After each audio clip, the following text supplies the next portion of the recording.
नमस्कार दर्शकों, मैं हूं नाविका कुमार और आप जुड़ रहे हैं मेरे साथ सवाल पब्लिक का शो पर। संसद में वक्फ बिल पर आखिरी फैसले की घड़ी बस आ ही गई है। राज्यसभा में बिल पर चर्चा अपने अंतिम दौर में है। चर्चा के बाद वोटिंग होगी। बीती रात को लोकसभा में मैराथन डिबेट के बाद बिल पास कराने वाली सरकार के पास राज्यसभा में भी पूरे आंकड़े हैं, इसलिए नरेंद्र मोदी के वक्फ बिल की राह में वहां कोई अड़चन इस वक्त तो नहीं दिखती। लेकिन सरकार की अग्नि परीक्षा संसद से बाहर है। संसद में वक्फ बिल के विरोध में विपक्ष के कैसे कैसे तर्क आए हैं, इसे ऐसे समझिए कि भारत एक हिंदू पाकिस्तान बनने की बात की गई है। बीजेपी को हिंदुत्व का मुल्ला जैसे शब्द इस्तेमाल किए गए हैं। यही नहीं, निशाने पर सिर्फ नरेंद्र मोदी नहीं बल्कि नीतीश कुमार और चंद्रबाबू नायडू भी हैं, जिन्हें चुनावों में मौलानाओं द्वारा एक तरह से देख लेने की धमकी दी गई है। मैं ये भी बताती चलूं कि जेडीयू में वक्फ बिल के समर्थन को लेकर विरोध के सुर भी फूट रहे हैं। उधर ममता बनर्जी कह रही हैं कि ये लोग हमेशा नहीं रहेंगे, सरकार जाएगी तो एक और संशोधन हो जाएगा। ठीक है, कोई भी सरकार पहले के कानूनों में संशोधन करती रही है, करती रहेगी। वक्फ एक्ट में भी संशोधन किया जा सकता है और इस वक्त भी किया जा रहा है। लेकिन क्या वक्फ बिल के विरोध के नाम पर धमकी के सुर नहीं सुनाई पड़ रहे? कल लोकसभा में असदुद्दीन ओवैसी ने गांधी जी का नाम लेकर वक्फ बिल की कॉपी फाड़ दी। क्या संसदीय लोकतंत्र की मर्यादा यही है? सवाल पब्लिक का आज यही। आपका भाषण ये आपके सब देखकर मुझे लगा आप हिंदू पाकिस्तान बनाने जा रहे हो। चिंता मत करिए, मैं हिंदुत्व भी पढ़ाऊं और सब कुछ पढ़ाऊं, और आप अभी नए मुल्ला बन गए हो हिंदुत्व के। आप हमें मत सिखाइए, हमारा जन्म हिंदुत्व के काम के लिए हुआ है। आप फसाद कराने के लिए कागज मांग रहे हैं। आप फसाद कराने वाले हिंदू हैं, हम सौहार्द फैलाने वाले हिंदू हैं। यह बुनियादी फर्क है, यह बुनियादी फर्क है आप में। हमारी खुद की छत भी छीनी जाती है हमसे और कहते हैं कि वक्त का तकाजा यही है। जिस जगह सजदों के निशान थे, जिस जगह सजदों के निशान थे, आज वहां दस्तावेज मांगे जा रहे हैं। मेरी यही राय है, ईश्वर से डरिए, क्योंकि ये कोई दुश्मन नहीं है आपके। दुश्मन होता है अहंकार व्यक्ति का। वक्फ की लड़ाई में नौबत यहाँ तक आ गई। वक्फ बिल को मुसलमानों का हक छीनने वाला बताने की दलीलों से बढ़कर राज्यसभा में विपक्ष इसे हिंदूवादी सरकार का एक तरह का आक्रमण बताने से नहीं चूका। तो ममता बनर्जी सत्ता में आने पर वक्फ बिल को पलट देने की हुंकार भर रही हैं। But one day they will go away and the other government will come, and that time must remember there will be another amendment and it will be passed in Lok Sabha and Rajya Sabha. मौलानाओं का एक वर्ग भी NDA के सहयोगियों नीतीश नायडू को चुनाव में देख लेने की धमकी पर उतर आया। नीतीश जी ने और नायडू जी ने गद्दारी नहीं की, ये जुमले थे मेरे, गद्दारी नहीं की तो ये वक्फ बिल पास नहीं होगा, लेकिन उन्होंने गद्दारी की। और हम क्या समझते हैं कि मुसलमान और सेकुलर जो कौमें हैं वो कभी इस गद्दारी को भूलेंगी नहीं, और इंशाल्लाह इनको सजा दी जाएगी इस गद्दारी की जो उन्होंने की है। इलेक्शन में सजा दी जाएगी इनको, लिहाजा वो भूल जाएंगे अब आइंदा गद्दारी करना। ऐसी सजा उनको मिलेगी इलेक्शन में कि आइंदा गद्दारी करना भूल जाएंगे वो। इन्हीं परिस्थितियों के बीच जब शाहीन बाग मॉडल की धमकियां हैं, तो शहर शहर खासकर उत्तर प्रदेश के संवेदनशील जगहों पर सुरक्षा बढ़ा दी गई है। लेकिन लोकसभा के बाद राज्यसभा में भी बहुमत वाली एनडीए 1 इंच पीछे हटने को तैयार नहीं। मुस्लिम भाइयों का बहुत नुकसान हुआ है और जमीन माफियाओं ने बहुत इसमें से मलाई खाई है, और जमीन माफियाओं ने बहुत मलाई खाई है। मुझे लगता है कि कांग्रेस पार्टी इन मलाई खोरों से दूर रहें। हालांकि रहना मुश्किल है आदतन।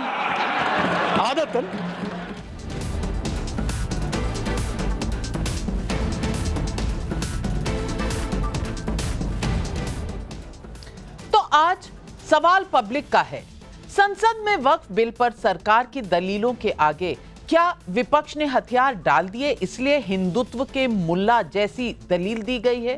क्या वक्फ बिल मुसलमान वोटों का फैसला करेगा? आखिर नीतीश नायडू को चुनाव में देख लेने की धमकी क्यों? वक्फ, राम मंदिर, CAA, आर्टिकल 370, आखिर मोदी का कौन कौन सा फैसला पलटेंगे विरोधी?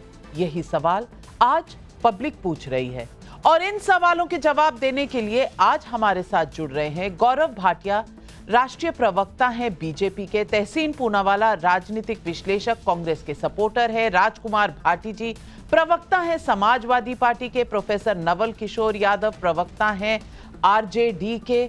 हमारे साथ आज शादाब शम्स, अध्यक्ष उत्तराखंड वक्फ बोर्ड के भी जुड़ रहे हैं। लेकिन पहला सवाल आनंद दुबे जी, प्रवक्ता शिवसेना उद्धव ठाकरे गुट से जाता है। आनंद दुबे जी, हिंदुओं के मुल्ला बना दिया आपने बीजेपी को, ये हिंदू पाकिस्तान बना दिया, एक वक्फ बिल क्या आ गया, आपने तो पता नहीं क्या क्या उलट फेर कर दिया है धर्मों में भी और अपनी नीति और नियति दोनों में। आनंद दुबे जी, आज हिंदू मुल्ला लगने लगे बीजेपी वाले, जिनके साथ आप पता नहीं कितने बरसों से संगठन बनाए बैठे थे। ये कौन सा नजरिया है आपका? आजकल लोग पहचान नहीं पा रहे आपको। नाविका जी नमस्ते। देखिए, हम तो कुछ नहीं कह रहे हैं। केंद्र सरकार के पास लोकसभा में भी बहुमत है और राज्यसभा में भी बहुमत है। जो बिल आपको लाना है आप लाइए। लेकिन हंसी सिर्फ इस बात पर आती है कि कल तक यही लोग कह रहे थे कि बटेंगे तो कटेंगे, ये जो मुसलमान है आपकी भैंस छीन ले जाएंगे, मंगलसूत्र चुरा लेंगे, आपकी जमीनों पर कब्जा कर लेंगे, और आज कह रहे हैं कि भाई मुसलमानों का रहनुमा अगर कोई इस देश में है तो बीजेपी है। सौगातें मोदी अगर किसी को दे सकता है तो आदरणीय मोदी जी दे सकते हैं। तो हम तो हंस रहे हैं कि ये लोग कहते थे कि हम लोग हिंदू हैं, हिंदुत्व का झंडा लेकर चलते हैं। ये जो उद्धव ठाकरे जी वाली शिवसेना है, इन्होंने अपना हिंदुत्व छोड़ दिया है और आज वो नए नए स्वयं मुल्ला बन गए हैं। और नया नया मुल्ला जो होता है वो ज्यादा ही अपने आप को दिखाने की, साबित करने की कोशिश करता है कि भैया मैं आपका हूं। तो हमें कोई ऐतराज नहीं है, आपको जो मर्जी बिल लाना है लाइए, आपके पास बहुमत है। लेकिन सिर्फ दुख इस बात का है कि जिनके लिए बिल ला रहे थे वही उन्हीं को आप विश्वास में नहीं ले पाए। लोग अगर आंदोलन कर रहे हैं, लोग अगर आपका विरोध कर रहे हैं, तो आपने उनको समझाया क्या? आपने जेपीसी क्यों बनाई? आपने उसमें बहस क्यों करवाया? उसमें चर्चा क्यों हुई? जब सारी पूरी की पूरी जो 20 करोड़ मुसलमान हैं, अगर वो नाराज हैं कि नहीं भैया ये जो हमारे वक्फ बोर्ड बिल में संशोधन कर रहे हैं इससे हम नाराज हैं, या उनके जो धर्म गुरु है वो नाराज है, फिर भी आप कह रहे हैं कि नहीं भैया ये आपकी खुशहाली के लिए लाया है, हम आपके नए नए रहनुमा बने हैं। तो कोई बात नहीं, आपकी रहनुमा, आपको मुबारकबाद हो। देश का हिंदू देख रहा है, देश का हिंदू ये भी सोच रहा है कि भैया हमने तो आपको कौन किसका रहनुमा बना है ये तो आनंद दुबे जी देश जान चुका है, आपके वोटर भी जान चुके हैं कि आप किसके रहनुमा बने हैं। लेकिन गौरव भाटिया जी, इतनी लंबी जब सफाई देनी पड़े तो इसे आप क्या कहेंगे? आनंद दुबे जी, आज वो कहते हैं ना, the leopard has changed its spots. Anand Dubey ji आज इतनी सफाइयां दे रहे हैं।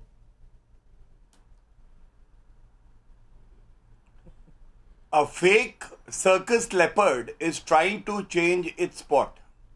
सर्कस का एक तेंदुआ अपने जो चिन्ह है उसको बदलने का प्रयास अभी कर रहा है, लेकिन ये तेंदुआ भी नहीं है, ये तो सर्कस का एक तेंदुआ है। और मैं इतना ही कहूंगा, आज पूरे भारत में ये बात हो रही है कि इतिहास रचा जा रहा है और नरेंद्र मोदी जी को गलती से कभी चुनौती ना देना। ये नरेंद्र मोदी जी हैं, मोदी है तो मुमकिन है। अनुच्छेद 370 कहते थे हटा के दिखाओ, हटा दिया, रो रहे थे। ट्रिपल तलाक को एक अपराध बनाया, इन लोगों के मुंह में तो दही जमी हुई थी। मुस्लिम महिलाओं ने कहा हमें हमारा भाई मिल गया। अब वक्फ बोर्ड का संशोधन आया।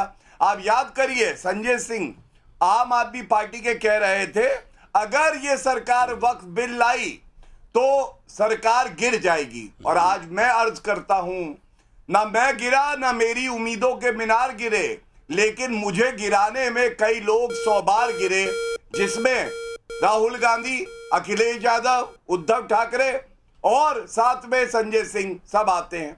अब दूसरी बात मैं तो पूछना चाहता हूं, ये कह रहे थे कल तक, ये कह रहे थे, अरे कल तक तो आप बाला साहब ठाकरे जी के पदचिन्हों पे चलते हुए कह रहे थे कि वक्फ बिल को आना चाहिए और वक्फ का जो कानून है खत्म कर देना चाहिए। आज उसके समर्थन में खड़े हो गए, तो आपसे नहीं पूछा जाएगा कि ये किस तरह की पलटी है? अरे जिम्नास्टिक में जाओ, सर्कस में जाओ, इतनी पलटियां तो कोई भी नहीं मारता। तीसरी बात आप बताइए, जो मुसलमानों में और वर्ग के मुसलमान हैं, आगा खानी बोरा, उनको जोड़ा गया है बोर्ड में।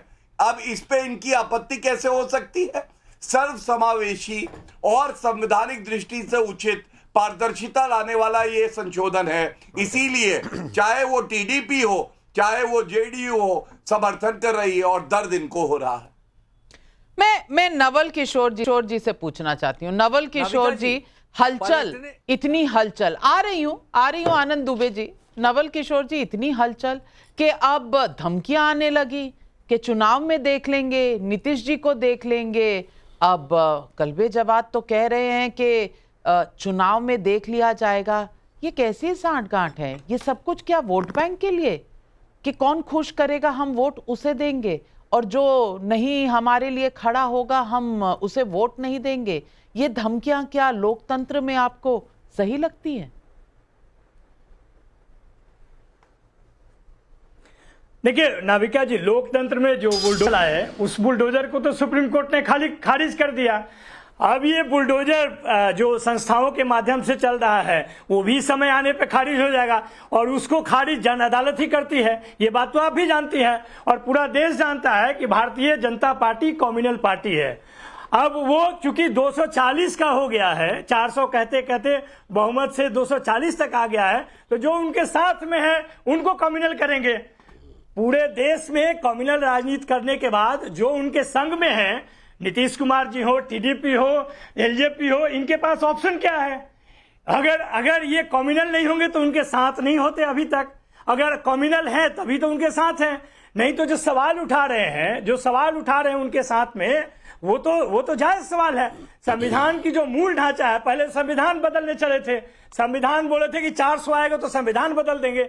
जब नहीं आया तो इन कम्युनल साथियों के साथ जो नए नए कम्युनल बन रहे हैं, कन्फर्म हो रहे हैं, पलटू से जो लोग हैं वो आज के डेट में यह कोशिश कर रहे हैं कि संविधान के मूल ढांचा को धीरे धीरे तोड़ा जाए, डाइवर्सिटी को बर्बाद किया जाए, रिलीजियस डाइवर्सिटी को बर्बाद किया जाए। जमीनों से डाइवर्सिटी कैसे बर्बाद हो जाती है भैया? अरे मुझे समझा दीजिए ना नवल जी, जमीनों की मैनेजमेंट से डाइवर्सिटी बर्बाद हो जाती है। जमीनों में तो प्लांट्स उगा करते हैं, अब यहाँ तो इंसानों की बात हो रही है, आप डाइवर्सिटी तक आ गए। अब सादाब शम्स जी, मैं पूछना चाहती हूँ कि क्या सारे मुसलमान इस वक्फ बिल के खिलाफ हैं? क्योंकि मुसलमानों का पूरा ठेका तो कुछ पार्टियों ने ले रखा है। अब ये कह रहे हैं कि वक्फ बिल जो है वो मुसलमानों के खिलाफ है और अगर कोई वोट नहीं देगा तो ये धमकी भी आ गई है। अब आप मुझे बताइए, ये वक्फ बिल सही है या गलत? नहीं, बात निकलेगी तो फिर दूर तलक जाएगी। लोग बेवजह उदासी का सबब पूछेंगे और ये भी पूछेंगे कि तुम इतने परेशान क्यों? ये तो अमेंडमेंट होते रहे, ये आखिर ऐसा क्या हो गया इस बार कि जान देने पे उतर आया है विपक्ष? क्या ऐसी कौन सी परेशानी हो गई? कहीं ऐसा तो नहीं है कि खेल के पीछे कोई बड़ा खेल चल रहा है? मुझे ऐसा लगता है कि जो वक्फ था, वक्फ गरीबों के लिए था, लेकिन वक्फ के ऊपर जिस तरह से माफिया राज आया और वक्फ में एक लूट मची, ये बेस जिस बारे में बार बार कहा जाता है कि वक्फ ये मुसलमान हैं और मुसलमान चारों तरफ से आते हैं जो विरोध कर रहे हैं आज की डेट में, ये विरोधी कौन है? क्या ये मुसलमान हैं? मुझे तो लगता है ये पॉलिटिकल मुसलमान हैं जितने लोग विरोध कर रहे हैं। या तो ये किसी पॉलिटिकल पार्टी से जुड़े हैं या किसी एनजीओ से जुड़े हैं, कोई जमीयतुल उलमाए हिंद से है, कोई मुस्लिम पर्सनल लॉ बोर्ड से है, कोई अला से है, कोई फला से, और सबके सब ज़्यादातर वक्फ बेनिफिशियरी हैं। और ये सारे के सारे लोगों को ये डर है कहीं ऐसा ना हो, वाकई जो मोदी सरकार कह रही है, जो उम्मीद दिखा रही है गरीब मुसलमानों को, कहीं ऐसा ना हो ये हमसे छीन के सारा माल गरीब मुसलमानों को दे दे।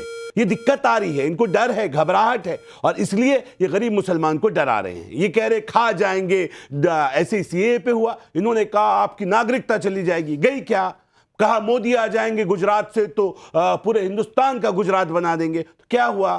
कामयाबी हुई ना, लोगों को फ्री राशन मिलता है। अभी जिक्र कर रहे थे मेरे एक मित्र, कह रहे थे कि ये तो मोदी का ईद का तोहफा बांट दिया, सौगाते मोदी। हाँ भाई, सौगाते मोदी से आपने बड़ी दिक्कत की, आपने कहा सौगाते मोदी नहीं लेनी चाहिए मुसलमानों को, तो फिर ये भी कह दीजिए इलाज भी नहीं लेना चाहिए, जो मुफ्त इलाज मिल रहा है, अटल आयुष्मान भारत मिल रहा है, वो भी नहीं लेना चाहिए। फिर ये भी कह दीजिए मुफ्त राशन भी नहीं लेना चाहिए, फिर ये भी कह, लेकिन अगर ये लेना छोड़ देंगे तो क्या आप देंगे? कह दीजिए हम देंगे। इतने बड़े बड़े इंस्टीट्यूशन चला रहे हो, लगातार इतनी बड़ी बड़ी वक्फ की जमीनों को दबाए बैठे हो, तो कह दो हम देंगे। तुमने तो कभी चवन्नी नहीं दी, आज कोई देने जा रहा है। गरीब मुसलमानों को उम्मीद जगी है कि एक उम्मीद मोदी जी से कि शायद हमारा भी कुछ भला होगा। ये वो मुसलमान है जो पसमानदा मुसलमान है, जो हिंदुस्तान से कन्वर्ट हुआ। ये बाहरी मुसलमान नहीं है, ये यहाँ का दबा कुचला शोषित वंचित वर्ग है, जिसने धर्म तो बदल लिया लेकिन उस शोषण से वो उसका शिकार रहा, वो इसलिए दिक्कत है। और जो कह रहे हैं, अभी मैं सुन रहा था एक मित्र को, वो कह रहे हैं कि मुसलमानों की चिंता की, मुसलमानों की चिंता नहीं करती बीजेपी, मोदी जी चिंता कर रहे हैं अंत्योदय की। वो कह रहे हैं अंतिम छोर पर खड़ा हुआ व्यक्ति, उसका विकास करना है, वो हिंदू हो, मुस्लिम हो, सिख हो, ईसाई हो, वो भारतीय है और उसका विकास करना है। ये आपकी नौटंकी से नहीं चलेगा। इस पर भी आपको कुछ कहना है नवल किशोर जी? जी बिल्कुल, देखिए जो बात ये कह रहे हैं, ये तो पता चल रहा है कि वो इतना बोलने के लिए मजबूर क्यों हैं। ये उनको बताना चाहिए कि गरीब तो ओबीसी में भी है, गिनती का मांग पिछले 20 साल से कर रहा है। अरे तो ओबीसी की गिनती करेंगे, लेकिन आप नहीं कर ओबीसी पाए। मुसलमानों से तो दिक्कत है, दिक्कत किस किस से है ये बताइए। क्या पासमानदा मुसलमानों से दिक्कत है आपको? कह दीजिए ना। आप तो शोषित वंचित करते रहे ना, आप इन्हीं का तो मिसयूज किया आपने, इन्हीं को तो मिसलीड किया आपने, जीवन लगा दिया। कैसे इनको बर्बाद किया जाए, आज वो भी आपसे मुंह फेर गया है, वो भी कह रहा है न दूरी है ना खाई है, मोदी हमारा भाई है, वो भी नारे लगा रहा है, वो भी नारे लगा रहा है। ये क्या हो रहा है, समझ से परे है, इसलिए बौखलाहट हो रही है। समझ आ रहा है, चोर मचाए शोर, ये जो शोर मचाने वाले हैं असल में यही चोर हैं। दिक्कत सामने आ रही है सर, पता चल रहा है ना गड़बड़ कहाँ है, दिख रहा है ना। नवल किशोर जी, अब राजनीतिक मुसलमान जिनको शम्स साहब ने बुलाया, उन्हें ज्यादा दर्द हो रही है, मुसलमानों को कम दर्द हो रही है। ये आज की विडंबना है। और तहसीन पूनावाला जी, अब आपसे पूछती हूँ, सबसे बड़ी राजनीतिक मुसलमान पार्टी तो कांग्रेस रही है। शाहबानो देख लीजिए क्या हुआ था, और तब से आज तक जो हुआ है। मैं पूछना चाहती हूँ कि क्या ये कुछ माफिया, भू माफिया वाले बनकर इस वक्फ के ठेकेदार में, क्या इनकी जमीनें चली जाएंगी, इस बात का डर है? किस बात का डर है? क्योंकि जो रोजा पढ़ने वाला, रोजा रखने वाला, जो नमाज पढ़ने वाला मुसलमान है, उसे तो कोई डर नहीं सता रहा, उसे कोई कुछ नहीं दिक्कत हो रही। दिक्कत किसी को हो रही है तो वो राजनीतिक मुसलमानों को। क्यों भाई, हुकूमत जाने का कुछ थोड़ा बहुत अंदेशा हो रहा है?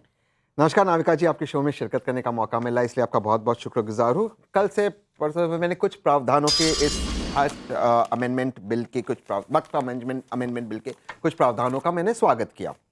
लेकिन जो आपका सवाल था बुनियादी कि राजनीतिक मुसलमान, मैं जानना चाहता नाविका जी बड़ी विनम्रता से, हमारा देश एक लोकतांत्रिक मुल्क है, लोकतंत्र में राजनीति होती है। तो अगर मुसलमान पॉलिटिक्स करे तो ये गलत है, वो गलत हो जाता है इंसान। तो माननीय मोदी जी जो पॉलिटिक्स करते वो गलत भारतीय है, गलत हिंदू है। ये किस तरह के शब्दों का प्रयोग है? गलत सर, मैं आपके बीच में नहीं बोला सर, आप प्लीज थोड़ा सा रिस्पेक्ट कीजिए शम्स जी, प्लीज। थैंक यू सर, मैं आपका रिस्पेक्ट करता हूं, आप भी कीजिए। ठीक है।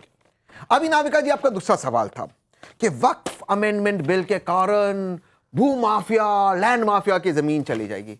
नाविका जी बिल आप मेरे साथ है, टाइम्स नाउ के स्टूडियो से ही निकाला, आपने भी पढ़ा है बिल। ये रेट्रोस्पेक्टिव है इन नेचर। माननीय अमित शाह जी ने आप ही को इंटरव्यू में कहा नहीं है इन नेचर, तो फिर कैसे चले जाएगा?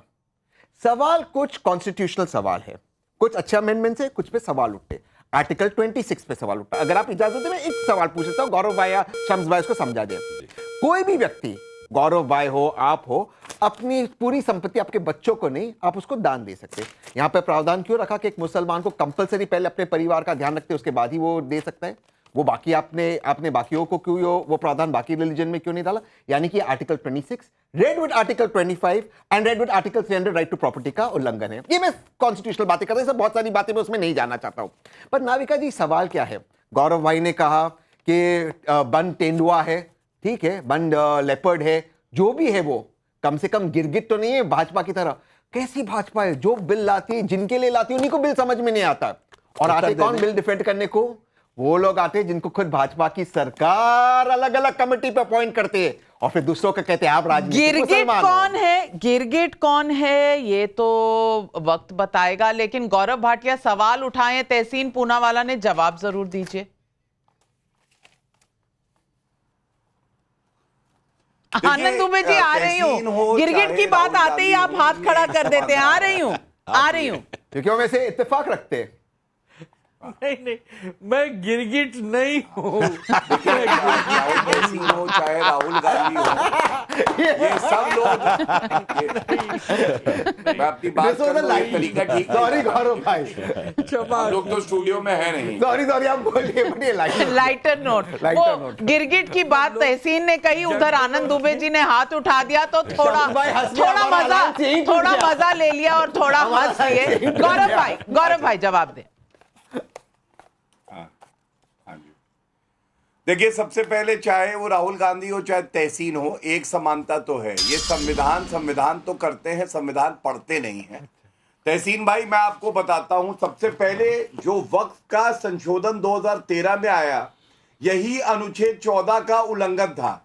कैसे? आपने एक धर्म विशेष को, मुसलमानों को तो कहा कि आपके लिए ट्राइब्यूनल होगा आपकी संपत्ति के लिए, लेकिन हिंदुओं के लिए, सिखों के लिए, ईसाइयों के लिए नहीं कहा। और अनुच्छेद 25 और 26 जो आपका बेस्ट केस सिनेरियो है तहसीन, ये स्टार्ट करता है कि ये जो हक है ये subject to public order, morality and health है और पार्लियामेंट के पास अधिकार है कानून लाने का और ये उसके अधीन रहेंगे। तीसरी बात, नाविका जी गौर करिएगा, राहुल गांधी इस चर्चा पे नेता प्रतिपक्ष होके भी क्यों नहीं बोले? आपको मालूम है गिरगिटान कौन है? गिरगिटान वो है जो समय के अनुसार बंद गले के कोट पे गर्मी में भी जनेऊ पहन ले और जब चुनाव आए केरला में, कर्नाटका में, तो बताएं कि भाई मैं मुस्लिम पार्टी का अध्यक्ष हूं। और इसलिए इन्होंने उस पर चर्चा नहीं करी क्योंकि गुणवत्ता पे राहुल गांधी भी जानते थे कि वो कुछ कह नहीं सकते हैं। और गौरव गोगोई ने क्या गलती करी मैं बताता हूं। तहसीन आप भाषण सुना होगा जी। गौरव गोगोई ने माना कि वक्फ संशोधन की आवश्यकता है और इसका दुरुपयोग होता है, इसका मतलब संशोधन जो ला रहे हैं ठीक है। दूसरा, गौरव गोगोई को यह भी नहीं पता है कि अगर मुत्तावली 7% देता था बोर्ड को, हमने कहा 5% देगा, तो वो कह रहा है इसको 11% कर दीजिए क्योंकि बोर्ड की कमाई कम हो रही है। उनको मुत्तावली से मतलब नहीं है, उन्हें वक्त से मतलब नहीं है, उन्हें बोर्ड से मतलब है। इसीलिए हम कह रहे हैं ये बिना पढ़े चर्चा करने आते हैं और औंधे मुंह गिर पड़ते हैं क्योंकि इनको पता ही नहीं है कि चर्चा क्या है। एक और सवाल है, आप ये बताइए, बोरा समाज और अगाखानी समाज और ओबीसी समाज, ये देखिए मेरे हाथ में जो बिल है वो है, इसमें लिखा है एक मेंबर बोर्ड में शिया, सुन्नी और ओबीसी क्लास मुस्लिम कम्युनिटी से होगा। क्या ये स्वागत योग्य नहीं है? ओबीसी की आप बात कर रहे हैं, कौन जोड़ रहा है, कौन डिवाइड कर रहा है, ये सवाल है। और सवाल पब्लिक भी पूछ रही है। सत्यदेव त्रिपाठी का यूट्यूब पर सवाल है, जो लोग वक्फ बिल का विरोध कर रहे हैं और वक्फ बोर्ड्स के साथ जुड़ रहे हैं, क्या उनकी संपत्तियां जांच नहीं होनी चाहिए? गौरव ठक्कर का यूट्यूब पर सवाल है, क्या ऐसा नहीं लगता कि कुछ लोग देश में शरिया कानून लाना चाहते हैं? जवाब दीजिए आनंद दुबे जी। नाविका जी, भारत का मुसलमान इस समय बीजेपी को देखकर एक गाना गा रहा है कि कभी बेकसी ने मारा, कभी बेबसी ने मारा, गिला मौत से नहीं है, मुझे जिंदगी ने मारा। जिनके लिए जिंदगी लेकर आए हैं आप, वो कह रहे हैं कि ऐसी जिंदगी देने से पहले एक बार मेरी जिंदगी से तो पूछ लिया होता कि ये जो नई जिंदगी मुझे आप दे रहे हैं, ये तेंदुआ वाली जिंदगी है कि गिरगिट वाली जिंदगी है कि और कोई जानवरों की प्रामाणिकता की जिंदगी है, तो वही बता सकते हैं नाविका जी। अपने पे भरोसा रखिए, अपने पे भरोसा रखिए, अपनी जिंदगी, अपनी किस्मत, अपनी तकदीर खुद लिखिए। अब बीजेपी संशोधन का बिल ला रही है, भगवान तो मत बना दीजिए उन्हें। आपको अपने पे भरोसा कम है कि दूसरों को भगवान की पदवी दे रहे हैं? क्यों गौरव भाई? प्यार है कि जिन्ना भी शर्मा जाएगा। देखिए ऐसा है, आनंद भाई ने एक गाना बताया और आनंद भाई के चेहरे की एक खूबी है, ये मुस्कुराते रहते हैं लेकिन अंदर से गाना क्या कह रहे हैं? अच्छा सिला दिया तूने मेरे प्यार का, अच्छा सिला दिया तूने मेरे प्यार का, यार ने ही लूट लिया घर यार का। किसने लूटा है अब आप बताइए? यही लूटे हैं। क्यों लूटे हैं? क्योंकि ये धोखा करते हैं। ना ये हिंदुओं के हैं ना मुसलमानों के हैं। पीठ पे छुरा फोड़ा, बहुत बढ़िया गाना गाया आपने। अरे सुनिए आनंद भाई, बीच में मत बोलिए, अरे बीच में ना बोलिए। अब मैं एक और अर्ज कर दूंगा यार, नहीं अब इनकी हालत कैसी है ये भी बताना जरूरी है। हजारों, सुनिए हजारों ख्वाहिशें ऐसी कि हर ख्वाहिश पे दम निकले, हजारों ख्वाहिशें ऐसी कि हर ख्वाहिश पे दम निकले, बहुत निकले मेरे अरमान फिर भी कम निकले। ये अब मिर्जा गालिब तक आ चुके हैं, वक्फ बिल में मिर्जा गालिब तक आ चुके हैं, वक्फ बिल में मिर्जा गालिब तक आ चुके हैं। तो मैं अपने बड़े भाई राजकुमार भाटी जी से पूछना चाहती हूँ, और ये पब्लिक भी पूछ रही है, सपना खरे झांसी से पूछ रही हैं, कहीं विपक्ष की घबराहट इतनी सी तो नहीं है कि कहीं मुसलमानों के वोट बीजेपी की तरफ ना मुड़ जाएं? राकेश कौशिक करनाल से पूछ रहे हैं, मेरा सवाल तहसीन पूनावाला से है। इनके नेता राहुल गांधी कल संसद में वक्त पर तो बोले नहीं, लेकिन आज चीन पर बोलकर चले गए, ऐसा क्यों? पहले राजकुमार भाटी। नहीं, जो एक बहन ने सवाल पूछा है कि हमारी चिंता ये तो नहीं है कि मुस्लिम वोट बीजेपी की तरफ मुड़ जाएं। हम तो रोज ईश्वर से ही प्रार्थना करते हैं कि इस देश में ऐसा दिन आए और जल्दी आए कि मुसलमान बीजेपी को वोट देने लगे। कम से कम इस देश की एक बहुत बड़ी समस्या हल हो जाएगी। जो बीजेपी के कार्यकर्ता, आरएसएस के कार्यकर्ता रात दिन मुसलमान को कोसते हैं, रात दिन गाली देते हैं, रात दिन इनसे शत्रुता निकालते हैं। जब देश का प्रधानमंत्री लोकसभा चुनावों में लगातार एक समुदाय को, मुस्लिम समुदाय को लगातार निशाना बनाता है, हम चुनाव हार जाएंगे, तुम्हारी भैंस छीन लेंगे, तुम्हारे मंगलसूत्र छीन लेंगे, तुम्हारे घरों में घुस जाएंगे, कमरे छीन लेंगे, अधिक बच्चे पैदा करने वाले घुसपैठिए। अगर एक प्रधानमंत्री ये भाषा बोल सकता है तो देश में कितनी नफरत फैलती होगी। मुसलमान इन्हें वोट देने लगे तो कम से कम ये इन्हें गाली देना तो बंद कर दें, इन्हें 2-4 टिकट भी देने लगे। लेकिन जो मुद्दा नाविका जी आपके शो में चल रहा है, सबसे महत्वपूर्ण सवाल ये था जिसे आपने भी कई बार इशारा किया और कई प्रवक्ताओं ने इशारा किया कि इस नए अमेंडमेंट से, नए बिल से किसकी जमीनें छिन जाएंगी? माफियाओं की छिनेंगी या वक्फ की छिनेंगी या किसकी छिनेंगी? मुसलमान की छिनेंगी? तो इसका सबसे पहला जवाब आया उत्तर प्रदेश से। उत्तर प्रदेश के एक प्रमुख अखबार ने आज खबर छापी, रात ये लोकसभा में 2 बजे पास हुआ बिल और सुबह उस अखबार में खबर थी कि उत्तर प्रदेश में वक्फ की 98% प्रॉपर्टी संदेह के घेरे में आ जाएगी नया बिल पास होने से। 98%। और उत्तर प्रदेश के मुख्यमंत्री ने कहा है कि मैं तो उस प्रॉपर्टी को मानूंगा जिसमें 1359 फसली में राजस्व रिकॉर्ड में दर्ज होगी। जो 1359 फसली का मतलब है 1952, यानी 1952 के बाद जो जमीनें वक्फ की गई हैं उन्हें उत्तर प्रदेश के मुख्यमंत्री मानने को तैयार नहीं है। तो इस सवाल का तो स्पष्ट जवाब आ जाता है कि खतरा जो है वक्फ की जमीनों पर है। अब वो वक्फ की जमीन किसकी है? राजकुमार भाटी जी, ये आप खुद पत्रकारों, अखबारों और चैनल्स पर आपका बहुत ज्यादा विश्वास तो होता नहीं, लेकिन जब भी पढ़ते हैं मान लेते हैं जो बात लिखी है। लेकिन गौरव भाटिया जी, ये प्रहार है योगी जी पर, जवाब दीजिए। देखिए, सबसे पहले तो मैं ये कहूंगा कि सबसे ज्यादा दर्द किसको हो रहा है? वो समाजवादी पार्टी को हो रहा है। वजह क्या है आपको मालूम है? गैर संवैधानिक काम करना, आतंकियों के साथ खड़े रहना, तुष्टीकरण की राजनीति करना, पूरी चर्चा हो गई। किसी भी प्रवक्ता ने ये नहीं बताया ये जो बिल आया है इस पे आपत्ति किन प्रावधानों पे है? सबसे पहली बात तो यही है ना, चर्चा जब आप कर रहे हैं तो आपको बताना चाहिए, लेकिन गलती प्रवक्ता महोदय की नहीं है। अखिलेश यादव इनके नेता हैं।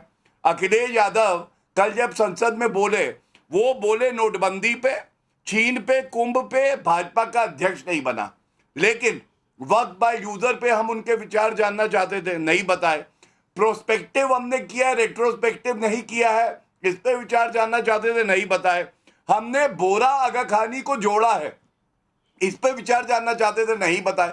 तो लोग क्या कह रहे हैं, गाय हमारी माता है। अरे नहीं, अच्छा गाय से तो इनको दुर्गंध आती है गौशाला से, तो ये कहेंगे लाल टोपी हमारी माता है, आगे कुछ नहीं आता है। और जनता कह रही है बैल हमारा बाप है और तुमको नंबर देना पाप है, तुम फेल हो गए सांसद होके, तुम्हें यह नहीं पता है कि कानून में लिखा क्या है। और वक्त पे मैं सबसे बड़ी बात कहूंगा, नरेंद्र मोदी जी ने दिखा दिया कि वो मुसलमानों के भी भाई है, हिंदुओं के भी भाई है। यही जलन, यही ईर्ष्या है जो ये प्रताड़ित करते रहे मुसलमानों को, उनके हित में ठोस कदम नहीं उठा पाए। वो किसी ने किया तो असंभव को संभव किया, तो नरेंद्र मोदी जी ने किया। पर तहसीन पूनावाला जी, आपसे भी सवाल था राकेश कौशिक का कि राहुल गांधी जी कहते हैं उन्हें बोलने नहीं दिया जाता, बोलने का समय आया तो बोले ही नहीं, चीन पे बात कर रहे थे, ये क्या मामला है? दर्शक पूछ रहे। नाविका जी, मैं बड़ी विनम्रता से आपके दर्शक को कहना चाहता हूँ कि आज जो राहुल गांधी जी ने जिस बात पे चर्चा की, बहुत गंभीर मामला है। जो भारत पे टैरिफ्स लगे, उसके अंदर उन्होंने चीन की बात की, जो चीन के साथ हमारी जमीन चली गई, वो एक फॉरेन अफेयर्स पे बात की। जहां तक वक्फ का ये सवाल गंभीर बात नहीं थी जो वक्फ का मामला चल रहा है। आज के बिल में नहीं था सर। मैं दुआ करता हूं पार्लियामेंट में 100% मुसलमानों का वोट चाहिए सर। तहसीन भाई 100% मुसलमानों का वोट चाहिए और उनकी आवाज उठाने के लिए आपके पास वक्त नहीं है। धोखा दे रहे हो मुसलमानों को। अरे किसी के तो सगे हो जाओ, किसी के तो सगे हो जाओ, किसी के तो सगे हो जाओ। मतलब वोट चाहिए पूरा और आवाज उठाने के लिए टेप लगा देंगे, हर मुद्दे पे बोलेंगे, हर मुद्दे पे बोलेंगे, चाइना पे बोलेंगे, औरों पे बोलेंगे, लेकिन मुसलमानों पे नहीं बोलेंगे। क्यों? प्रधानमंत्री हाउस में नहीं थे वोट करने क्या है इतना इंपॉर्टेंट मुसलमानों का वोट क्यों दे? मुसलमान वोट तुम्हें क्यों दे? लेकिन माननीय ऐसा लग रहा था कि सच्चाई निकल जाएगी क्या बाहर? गलत चीज है। सच्चाई निकलने का डर था क्या जबान से? प्रधानमंत्री जी को तो कोई प्रधानमंत्री जी को तो कोई बोलने से रोक नहीं रहा था ना। लेकिन लोकतांत्रिक हक चाहिए था राहुल गांधी को। लोकतांत्रिक हक मिला तो इस्तेमाल क्यों नहीं किया? टैरिफ लगाए उस पर नहीं बात करनी चाहिए, वो देश का मुद्दा नहीं है। बिल्कुल करनी चाहिए, लेकिन वक्फ का मुद्दा जिस पर कांग्रेस पार्टी, जिस पर सोनिया गांधी ने लेख लिख डाले, वो राहुल गांधी के लिए जरूरी नहीं था। मैं ये भी पूछना चाहती हूँ कि आज एक मिनट, मैं आपसे पूछा नाविका जी, भाजपा का ट्रिपल विप था, सब मेंबर्स को इंपॉर्टेंट था कि वो वहां बैठे, क्या माननीय प्रधानमंत्री के लिए एक्सेप्शन था उस ट्रिपल विप में? थोड़ा पानी पीजिए। थैंक यू मैम, लेकिन मैं नहीं पूछना चाहता हूं। वो बिम्स्टेक जा रहे थे थाईलैंड, उनके कुछ व्यस्तताएं होंगी, लेकिन मैं ये भी पूछना चाहती हूं तहसीन पूनावाला, हैदराबाद में सेंट्रल हैदराबाद यूनिवर्सिटी के 400 एकड़ जमीन के पेड़ काटे चले जा रहे हैं। आपको हाई कोर्ट रोकती है, आपको सुप्रीम कोर्ट को आज इंटरवीन करना पड़ता है। राहुल गांधी जो बात करते थे लैंड एक्विजिशन बिल के खिलाफ, हर जगह भट्टा पर सॉल जाकर धरना दे देते। हैदराबाद का रास्ता नहीं पता जहां कांग्रेस की सरकार है। वो जमीन यूनिवर्सिटी की जमीन है, यूनिवर्सिटी को दे दी गई थी और जमीन का सौदा चंद्रबाबू नायडू जी ने किया था। आप मुझे फैक्ट्स पे चेंज कर तो पेड़ तो आपने काटे, पेड़ तो आपने काटे। स्टेट का कर्तव्य है और उसने एक्वायर किया। और आज माननीय सुप्रीम कोर्ट के सामने सर झुकाते हैं। गौरव भाटिया जी, नाविका इसमें मुझे ले लो। अच्छा चलिए, कमाल की बात देखिए, सरकार इनकी मातम कर रहे हैं, ओवैसी साहब भी और कांग्रेस भी। हाय मुसलमानों की जमीन, दर्द। मैरियट होटल मस्जिद की जमीन पे बना है, कहां गया once a Waqf always a वक्फ? आवाज नहीं निकल रही है। ये है चिट्ठा। गुलाम दस्तगीर लेके आया हूं, चैरिटी के लिए गुलाम दस्तगीर चहीते हैं आपके, गुलाम दस्तगीर चहीते हैं आपके। किसने किया? ये मैरियट होटल कहां पर है? हैदराबाद। मैं आ रहा हूं। मेरे भाई जो किसने क्या चैरिटी? किसने क्या चैरिटी? किसने क्या वक्त किसके अल्लाह के लिए अल्लाह के नाम पे चैरिटी होता है। अगर चैरिटी कमर्शियल एक्टिविटी का पैसा चैरिटी में जाए उसको हलाल माना जाता है। आपको बेसिक नहीं पता। आपको मैरियट होटल अरे भैया क्यों झुठला रहे हो? मैं आपकी मजबूरी समझ रही हूँ, आपकी मजबूरी समझ रही हूँ, लेकिन शादाब शम्स, एक मिनट, शादाब शम्स जो है ना वो चेयरमैन है वक्फ बोर्ड के। अब उनसे ज्यादा अगर आपको पता है तो मैं क्या ना वक्फ बोर्ड के, तो यही जो आरोप लगाने के वक्फ के मेंबर्स ने सारी जमीन हड़पी, क्या हुआ पूछिए इनसे।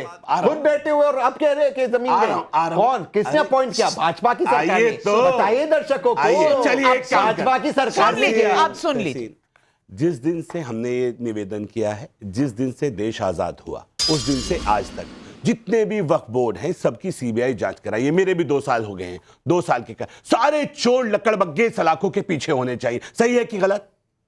बोलिए। बिल्कुल सही है, बोलिए ना। आपकी सरकारें कर रही है। अरे आप बोलिए, साथ तो दीजिए, साथ तो दीजिए। फिर कहोगे जुल्म कर रहे हैं हम पे, फिर कहोगे जुल्म कर रहे हो। सबसे बड़ा लूट का अड्डा वक्फ बोर्ड। सही करो, नहीं करा लीजिए, अगर करा ली तो रोना शुरू कर देंगे। दर्शक पूछ रहे हैं, दर्शक भी सवाल पूछ रहे हैं। पीसी तिवारी का हल्द्वानी उत्तराखंड से ही सवाल है। मनमोहन सिंह का 2006 में यह कहना था कि संसाधनों पर पहला हक अल्पसंख्यकों का है और 2013 में 123 संपत्तियों को वक्फ के हवाले कर देना, क्या यह सेक्युलरिज्म का सुगम संगीत था? अंजनी कुमार शर्मा का इंदौर से सवाल है। राहुल गांधी जी की शिकायत रहती है कि उन्हें संसद में बोलने नहीं दिया जाता। कहीं वक्फ पर ना बोलने की वजह से ये थी कि उनकी कश्मीरी ब्राह्मण वाली अंतरात्मा जाग गई। मुकेश चौधरी जयपुर से पूछ रहे हैं, सदन में विपक्ष के नेता वक्फ बिल पर कुछ क्यों नहीं बोले? बताइए ना नवल किशोर जी, समय मिलता है तो आपके नेता राहुल गांधी कुछ बोलते नहीं है। अखिलेश यादव बात कर रहे हैं बीजेपी अध्यक्ष की, चीन की, किसी ने वक्फ पर तो कुछ कम ही बोला है। कुछ कहने को था नहीं क्या? किशोर कुमार विद्रोही का चंडीगढ़ से सवाल है, जब वक्फ बोर्ड को ऐसी असीमित शक्तियां दी जा रही थीं तब कोई विरोध क्यों नहीं हुआ? यह भी एक सवाल है। राजकुमार भाटी जी, मैं पूछना चाहती हूं, अगर यहां शादाब शम्स जी बैठे हैं, ये वक्फ बोर्ड के चेयरमैन भी हैं उत्तराखंड में, इनकी बात आपको गलत लग रही है लेकिन आप मुसलमानों के खैरखा ज्यादा हैं, ये बात थोड़ी अटपटी नहीं? नहीं, इसमें हिंदू मुसलमान का सवाल तो आप पैदा कर रही हैं। हम तो कह रहे हैं हिंदू मुसलमान का सवाल ही नहीं है, व्यवस्था का सवाल है। अब शादाब शम्स जी के शब्द ही, मैं तो शादाब शम्स जी के एक शब्द आपने सुने होंगे। इन्होंने कहा कि वक्फ बोर्ड में माफिया बैठे हैं। ये 2 साल से वक्फ के अध्यक्ष हैं जी उत्तराखंड में जी। दूसरी बात इन्होंने कही, राजनीतिक मुसलमान है जो विरोध कर रहे हैं। ये 2 साल से तो वक्फ बोर्ड के अध्यक्ष हैं, उससे पहले 4 साल ये राज्य मंत्री का दर्जा इन्हें बीजेपी सरकार ने दे के रखा है। ये बीजेपी के कार्यकर्ता हैं, तो ये राजनीतिक मुसलमान नहीं है। तो मैंने कब कहा? ये ऊपर से उतरे हुए 7वें आसमान से उतरे हुए मुसलमान। राठी जी, भाटी नहीं तो आप राजनीतिक मुसलमानों पर आरोप क्यों लगाते हैं? आप कितना भी आप सबके बीच में बोलते हैं, गलत बात है। भी हमदर्द बन जाए, ये तो गैर मुस्लिम कह के आपको बोर्ड के सदस्य में भी नहीं आने दे रहे। रोकिए नावका जी, इन्हें रोकिए, नहीं तो ये गलत बात। आप अपनी पूरी बात कह लें, रोकिए, आप अपनी बात कह लें। ठीक है शादाब भाई, आपने ठेका ले रखा कि आप सबके बीच में चिल्लाएंगे और सबको धमकाएंगे। ठीक है। दूसरे बीजेपी के प्रवक्ता हैं जी, वो गाली गलौज कर रहे थे, हमारे राष्ट्रीय अध्यक्ष जी के लिए अपमानजनक शब्द बोल रहे थे जी। कह रहे थे गाय तो हमारी माता ही नहीं है।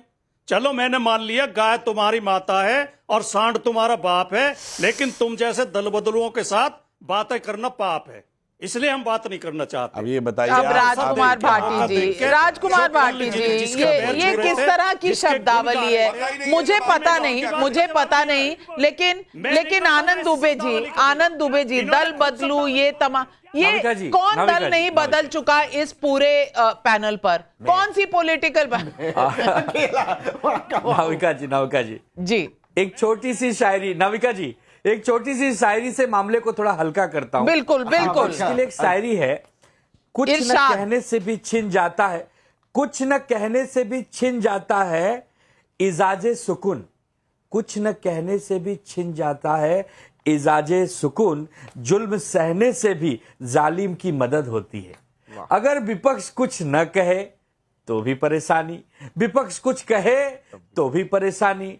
हमारा काम है लोकतंत्र में कि हम सरकार की आलोचना करें, करिए अगर ना। कुछ अनियम हो रहा है, कुछ असंवैधानिक हो रहा है, उस पर बहस करें, ये हमारा अधिकार है। आप भले हमें जानवर कहें, तेंदुआ कहें, गिरगिट कहें, लोकतंत्र में आपका अधिकार है। ये आनंद कोर्ट ने भी कह दिया, हाई कोर्ट ने भी कह दिया कि चलिए अब मैं कवि अपनी को बात कर लूं। हास्य मैंने अभिनेता आपको को, ऐसा कुछ ये भी सब नहीं कहा। आनंद जी, आप जानते हैं तहसीन पूनावाला कह रहे थे, उसमें से एक लाइन उठाकर थोड़ा मजाक कर लिया, लेकिन बदले बदले से सरकार नजर आते हैं, क्या करें। बात करो हल्की सी, लोगों का गुबार निकल आता है। लेकिन गौरव भाटिया जी, सवाल पब्लिक पूछ रही है, पहले किसी ने कुछ क्यों नहीं कहा? मनीष मेहरोत्रा लखनऊ से पूछ रहे हैं, आनंद दुबे जी, ऐसे क्या मजबूरी थी कि आपकी नजर में भारत का बंटवारा कराने वाली पार्टी और राम भक्तों पर गोलियां चलाने वाली पार्टी के हाथ अपने हाथों में लेकर आपको चलना पड़ा? अब आनंद दुबे जी, मैं क्या करूं, ऐसे सवाल पब्लिक ही आपसे पूछ रही। देखिए नविका जी, नहीं सही सवाल है, सही सवाल। हाँ, हमने इंडिया गठबंधन बनाया, हमने महाविकास आघाड़ी बनाई, एक कॉमन मिनिमम प्रोग्राम के तहत सरकार चलाई। अरे बाबा ठीक है, लेकिन ये थोड़ी है कि हम देश के खिलाफ हो जाएंगे। आप देश के हित की बात करिए। जब देश की बात, अब चाइना हमारे देश में अगर जमीन कब्जा कर रहा है और हम अगर इसका विरोध करें तो आप हमें कहेंगे अरे भैया ये तो मोदी जी के नहीं, आप सवाल करिए, आलोचना करिए, पर आप रंग बदलेंगे तो लोग सवाल पूछेंगे ना। कोई कब्जा, लोग सवाल पूछेंगे जब आप रंग ही बदल लेंगे, आप अपनी अंतरात्मा बदल लेंगे तो लोग सवाल पूछेंगे। Gaurav Bhatia, last word to Gaurav Bhatia, इससे पहले कि हम पोल दिखाएं, गौरव भाटिया आप जवाब दें। देखिए, सबसे विचित्र बात मैं आपको बता रहा हूं, सोनिया गांधी राज्यसभा में है, वो बोली नहीं। प्रियंका वाड्रा गांधी लोकसभा में है, राहुल गांधी लोकसभा में है, वो भी नहीं बोले। क्या खिचड़ी पक रही है गांधी परिवार में कि कोई बोलने के लिए नहीं तैयार है वक्त संशोधन बिल पे। दूसरी बात, भ्रम की राजनीति करते हैं। कहते थे सीए आएगा, नागरिकता चली जाएगी, एक मुसलमान की नागरिकता नहीं गई। अब फिर भ्रम फैला रहे, जमीनें चली जाएंगी। हाँ, भू माफियाओं की जमीनें जाएंगी। इसमें अगर किसी को दिक्कत हो तो बताएं। और आनंद भाई के लिए कहेंगे, आप कहीं भी हो आनंद भाई, हमारी दुआएं आपके साथ है। आपके जख्म है बहुत गहरे, इन जख्मों पे मैं नमक नहीं डालूंगा। ये जरूर जानता हूं कि आप आज इंडी अलायंस में होने के बाद बहुत ही व्यथित है, बहुत ही अकेलापन महसूस कर रहे हैं। जरा ध्यान दीजिएगा बात पे। नवल किशोर जी, समय बहुत कम है, लेकिन मैं हमेशा आपके लिए दुआ करती हूं, आपकी शुभचिंतक हूं। गुस्सा मत किया करिए, ये लोकतंत्र है, डिबेट होता है। एक्स और यूट्यूब पर हमने एक क्विक सर्वे किया और पूछा कि क्या वक्फ पर लड़ाई हार रहा विपक्ष सीधे हिंदू मुसलमान पर उतर आया है। सैंपल साइज 30,000, हाँ कहते हैं 90%, नहीं कहते हैं 9%, कह नहीं सकते 1%। जनता क्या कह रही है आप सुन चुके हैं, लेकिन उधर राज्यसभा में डिबेट चल रही है। हम जब तक बिल पर वोटिंग नहीं पूरी हो जाती, हम आपको पूरी खबरें देते रहेंगे, हर अपडेट लाते रहेंगे। लेकिन अब लेती हूं आपसे इजाजत, धन्यवाद करती हूं सबको।